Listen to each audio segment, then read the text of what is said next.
Do you guys like my gigantic bamboo I have in my room right now that I got from outside? Hello everybody, so today I'm going to be doing a super exciting YouTube video. So this week's video is going to be how I edit my thumbnails. Lately I've been kind of getting a little routine how I edit it to make it more of like a theme. Don't forget to follow me on Instagram because I've been posting on there. Then I can like interact with you guys and I can like check you out and you can check me out, and it's just a bunch of checking outs here. That is all I have to say for this intro, and let's get cracking.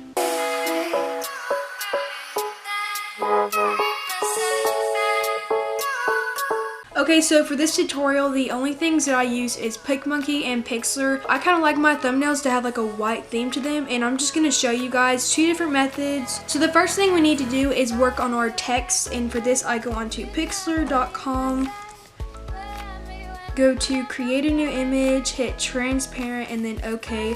Now going over to this little A, just kind of hit the screen, and then since I'm doing how I edit my Instagram pictures, I'm just going to individually put all of my text on there. But I'm just going to hit Bibis Nueve, I have no idea how to say that. Make the size as big as possible, and then I'm going to make the color white. Now going over to this little spot where it has a little star on it, I'm just going to click it. I'm super obsessed with the drop shadow effect. I just like to kind of turn the opacity down, and then I'll go to glow and hit black, because for some reason I always put it on this terrible color, and I'll just turn the size down to around 3, and that's just how I do my text. I think it's super awesome, and it's like, I don't know, I think the drop text makes it way more bold, and I'm just going to do how. And it's really important to put all of these on PNG. Now I'm just going to go into Picmonkey. I'm going to hit design, go to the crop option, and I'm sure you guys have heard this a million times, but it's 1280 by 720. Now just go and drag in your little thing that you got. And I'm just going to make this a lot bigger, and since our text is going to be in the middle of this, I'm going to kind of make this to the side. I'm going to hit duplicate overlay, and then kind of turn that around to make it look like it's reflecting, to give us some room to make text in the middle. Now to fill in the gap, I'm just going to duplicate this overlay again. And what we want is we just want to cut out this white spot. So what I'm going to do is I'm going to make this super big, and then to erase kind of like around it. And I'm just going to hit eraser, and you make sure that your eraser hardness is not 100%, you want it to be, pretty low. Now I'm just going to combine my image to make things a lot more easier down the road, and add in all of your texts. Okay, so once you've imported all of your little word thingies, it'll probably look like super scatterbrained, and I do not like mine to be like straight and uniform. I always like to slant mine a little bit. One thing I've been really obsessed with is this little watermark. So I'm just gonna look up blue paint swash, and this is the one I've been using a lot. You gotta make sure to put PNG or else this will not work and it will be very discouraging. But I like to go to this blue one right here. I use this as a background for my texts. Now I'm just going to kind of fit this to the size of this, send to back. But what you want to do is you want to hit combine once again, go up to this little square button, hit exposure. I like to turn the highlights up to about 9 or so, or 8, and then I'll just turn shadows down, pretty low. I think this makes it look so much more poppy. Like, look what it looked like before. Guys, is that not just a big difference?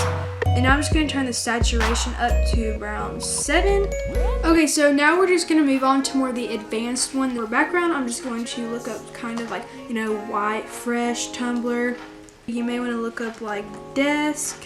And I'm just going to save a good background on here. I ended up going with this kind of desk one. It kind of had a Mac computer in it. I'm going to do kind of the same concept with my other one, but a little bit different. I'm just going to duplicate overlay. Now what you want to do is you want to hit combine, go over to this little magic wand, and then hit soften. Bring the softness all the way to 100 and then kind of fade it out. I don't like going to 100% faded out. Since this is how I edit my Instagram pictures, I'm just going to kind of look up like an iPhone I'm just gonna search around until I find a good picture that I'm looking for. So I think I'm gonna go for this one. It is pretty much what I'm looking for. Now just go on to Picmonkey again and open up your picture you just downloaded. And I'm just going to enlarge this and take out the eraser, put eraser hardness down to 0 and eraser size up pretty high. And I'm going to erase around it. Okay, so once you have that, I'm just going to make this go down this way. And I'm just going to kind of clean it up a little bit some more. Okay, so I have all my text ready. I took a screenshot of my Instagram. And now what I'm going to do is I'm going to go to the geometric option and hit the block. And for the color, I'm just going to hit this little pencil thing. And I'm going to hit the color of this because I want it to be the Instagram blue color. And now a tip that I have that I've been super obsessed with lately is adding another layer, and then I kind of like to fade it to about 10 or so, and then I will just send to back. And for some reason I feel like that little black thing on the bottom, like super thin, it totally just makes everything pop. But what I'm going to do with this is I'm going to set it right here, and what I'm going to do is hit eraser.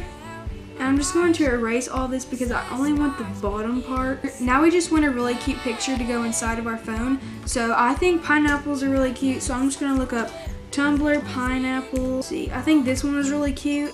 Now just going over to Picmonkey, you can go on to documents or wherever you save that to. We got to work with our little pineapple here since this is like at an angle. I'm going to duplicate that. And I'm going to make this one be backwards. So I'm just going to go up here to the combine option and then go to the little square and to exposure, turn that up to around 10 or so, then turn the shadows down to around 19. Now I'm just going to hit the saturation up about 5, and there you go. That is all I have to say for this video. Thank you guys so much for watching. Give this video a thumbs up and subscribe for more videos like this video so I'll know if you guys liked it, because I need to know this kind of stuff going on. And I'll see you guys in the next time.